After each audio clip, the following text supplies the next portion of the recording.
Sana po marami ang binibest ko daw. Wala ka nang pag-yan.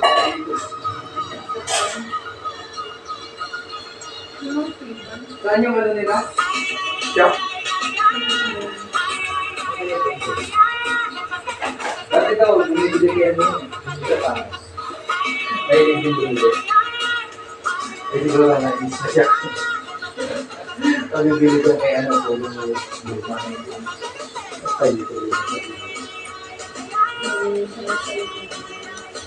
Siya may bumibili. Kasi masubos siguro ako dito. Tulong luma na ito.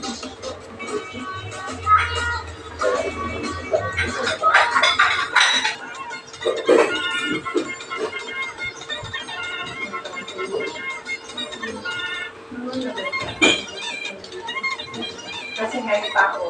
Hindi na isa. Ano ipapaship mo? Ano ipapaship? Kaya hindi mo kaya pala sa deliver. Yun namin naman nagkag kahit ayaw nila masyado. Dahil gusto lang nila deliver yung item. Ngayon, laging nag-notify sa akin. Tapos, Pwede mo naman, oh! ito nga.